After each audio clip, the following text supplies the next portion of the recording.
नमस्कार। रेडियो रिमझिम से प्रस्तुत है स्थानीय हालचाल। पहले मुख्य हालचाल। कृषि मंत्री पहुंचे गोपालगंज, मोदी सरकार के 8 वर्षों की उपलब्धियों को गिनाया। 3 दिवसीय फोटो प्रदर्शनी का हुआ समापन। कई तरह के सांस्कृतिक कार्यक्रम भी हुए आयोजित। चोरी की मोटरसाइकिल के साथ 4 अपराधी गिरफ्तार, 3 फरार। सड़क दुर्घटना में मोटरसाइकिल सवार छात्र की मौत, एक गंभीर रूप से घायल। सिधवलिया में भीषण सड़क हादसा, एक ही परिवार के 6 लोग घायल, 2 लोगों की स्थिति गंभीर। स्थानीय हालचाल के इस अंक के साथ मैं अनिकेत मिश्र। अब हालचाल विस्तार से। बिहार सरकार के कृषि मंत्री अमरेंद्र प्रताप सिंह गोपालगंज पहुंचे हुए थे। इस दौरान शुक्रवार को उन्होंने गोपालगंज परिसदन में प्रेस कॉन्फ्रेंस करते हुए मोदी सरकार के 8 वर्षों की उपलब्धियों को गिनाया और कहा कि प्रधानमंत्री के द्वारा 8 वर्षों के कार्यकाल में कुर्सी की चिंता नहीं की गई बल्कि देश की चिंता की गई। उन्होंने कहा कि प्रधानमंत्री ने जो कहा है वो किया है। वर्तमान के साथ साथ प्रधानमंत्री को भविष्य की भी चिंता है। 8 साल बेमिसाल के द्वारा सरकार के उपलब्धियों को गिनाते हुए उन्होंने कहा कि दशकों से अटका हुआ बेनामी संपत्ति कानून लागू किया गया, किसानों की आमदनी, गरीबों का अपना पक्का मकान, हर घर में शौचालय, गैस का चूल्हा, सभी गांवों में बिजली जैसे कई वादे पूरे किए गए। बीते 3 दिनों से अंबेडकर भवन में चल रहे 3 दिवसीय आजादी के अमृत महोत्सव पर फोटो प्रदर्शनी का शुक्रवार को रंगारंग और मनमोहक सांस्कृतिक कार्यक्रमों के साथ समापन किया गया। सूचना एवं प्रसारण मंत्रालय भारत सरकार के रीजनल आउटरीच ब्यूरो पटना द्वारा आयोजित यह समापन समारोह में मुख्य अतिथि के तौर पर जयप्रकाश नारायण विश्वविद्यालय छपरा के कुलपति प्रोफेसर फारूक अली तथा विशिष्ट अतिथि के तौर पर गोपालगंज जिले के पुलिस अधीक्षक आनंद कुमार और जयप्रकाश नारायण विश्वविद्यालय छपरा के कुल सचिव डॉक्टर रवि प्रकाश बबलू और पूर्व विधायक मिथिलेश तिवारी तथा डॉक्टर जाकिर हुसैन और संस्थान के निदेशक राकेश कुमार दुबे मौजूद रहे। इस दौरान कार्यक्रम को संबोधित करते हुए पवन कुमार सिन्हा ने कहा कि गोपालगंज में यह अमृत महोत्सव पर फोटो प्रदर्शनी का जो आयोजन किया गया था वह अपने उद्देश्यों को पूरा करने में सफल रहा। यहाँ भारी संख्या में छात्र छात्राओं ने इस फोटो प्रदर्शनी में पहुंचकर यहाँ से ज्ञान अर्जित किया। साथ ही साथ यहाँ कई सांस्कृतिक कार्यक्रम में भी कलाकारों ने अपना जलवा दिखाया। इस दौरान उत्कृष्ट प्रदर्शन करने वाले कलाकारों को सम्मानित भी किया गया। बैकुंठपुर पुलिस के द्वारा गुप्त सूचना के आधार पर छापेमारी करते हुए 3 चोरी की मोटरसाइकिल के साथ 4 अपराधियों को गिरफ्तार किया गया है। ये सभी आरोपी किसी योजना को बनाने में एकत्रित हुए थे, तभी पुलिस ने इन्हें गिरफ्तार कर लिया। इनमें से एक आरोपी मोहम्मदपुर थाना क्षेत्र का रहने वाला सुनील कुमार है तथा बैकुंठपुर थाना क्षेत्र के रहने वाले चंदन कुमार, मुकेश शर्मा और बद्री महतो को भी पुलिस ने गिरफ्तार किया है। वहीं इनके 3 अन्य साथी भागने में कामयाब रहे, जिनको पकड़ने के लिए पुलिस अभियान चला रही है।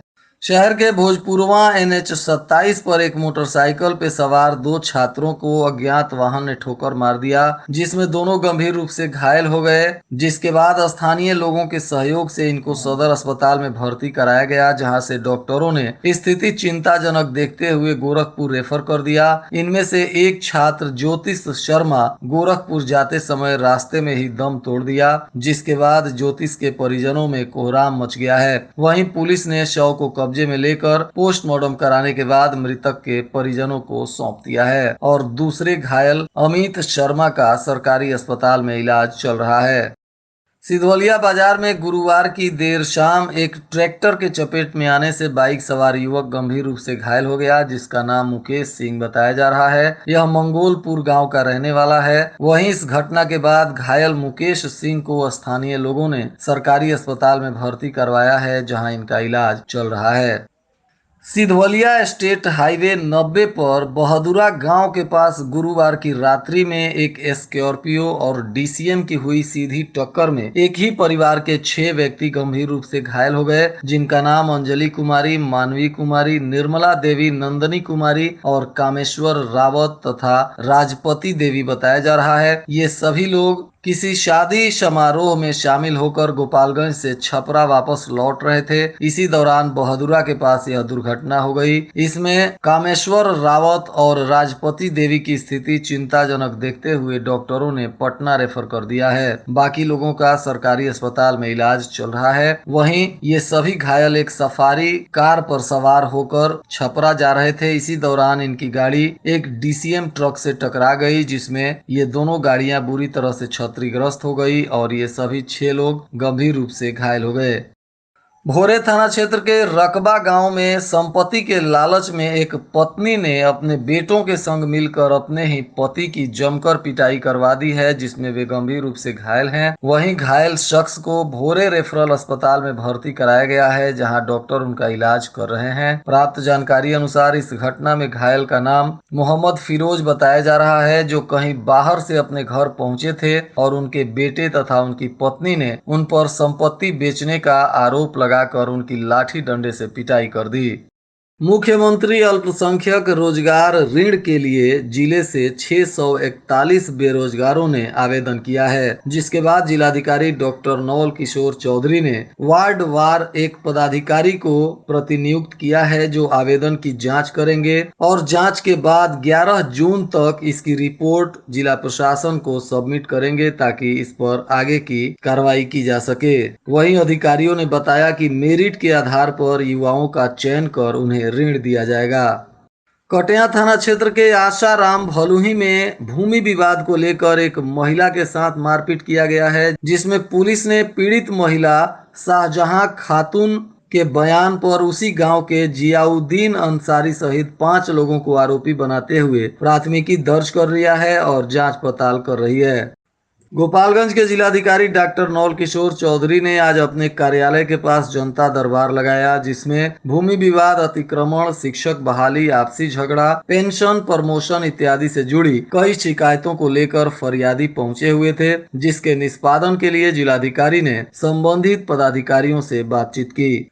जिलाधिकारी ने अपने कार्यालय में प्रधान सहायकों के साथ एक बैठक की, जिसमें अनुपस्थित पाए गए कर्मियों को अगले बैठक में हर हाल में उपस्थित रहने का निर्देश दिया गया और इस बैठक में डीएम ने CWJC, MJC, लोक शिकायत, कैश बुक संधारण, लंबित अंकेक्षण, प्रतिवेदन का अनुपालन करने तथा सभी तरह के पंजियों का संधारण, ACDC विपत्र एवं उपयोगिता प्रमाण पत्र समय से भेजने के मामले में अधिकारियों को उचित दिशा निर्देश दिया।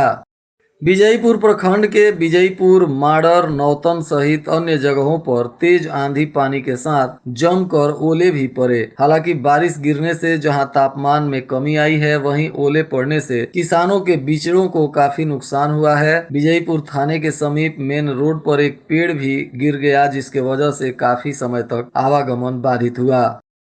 सिधवलिया प्रखंड में बाढ़ से पूर्व तैयारियों को लेकर पदाधिकारियों ने निरीक्षण किया, ताकि बाढ़ प्रभावित क्षेत्र में आवागमन भी सुचारू रूप से चलता रहे। इसके लिए जिला स्तरीय टीम के तरफ से प्रखंड के विभिन्न पंचायतों में अधिकारियों ने दौरा कर सड़कों का जांच पड़ताल किया। इसमें वरीय उप समाहर्ता नेहा कुमारी, पथ निर्माण विभाग के कनीय अभियंता वेद प्रकाश के साथ स्थानीय प्रखंड विकास पदाधिकारी अभ्युदय भी शामिल थे। इन लोगों ने बाढ़ क्षेत्र का दौरा कर सड़कों की स्थिति का जायजा लिया और उस पर काम करने के लिए रणनीति बनाई।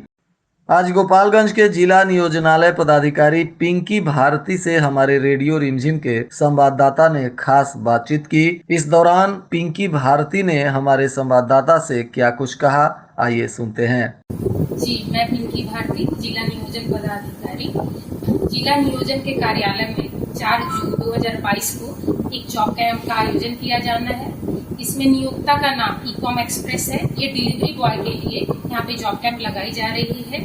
इसमें जो क्वालिफिकेशन है 10th पास होना चाहिए, एंड्रॉइड फोन और ड्राइविंग लाइसेंस और बाइक का होना अनिवार्य है।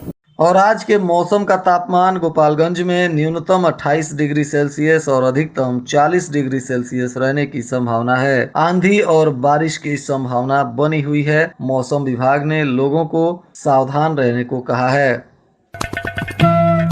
अंत में मुख्य हालचाल एक बार फिर।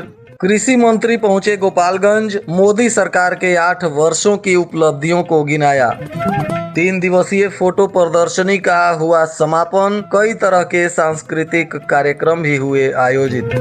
चोरी की मोटरसाइकिल के साथ 4 अपराधी गिरफ्तार, 3 फरार। सड़क दुर्घटना में मोटरसाइकिल सवार छात्र की मौत, 1 गंभीर रूप से घायल। सिधवलिया में भीषण सड़क हादसा, एक ही परिवार के 6 लोग घायल, 2 लोगों की स्थिति गंभीर। इसके साथ ही रेडियो रिमझिम से प्रसारित स्थानीय हालचाल का यह अंक समाप्त हुआ। नमस्कार।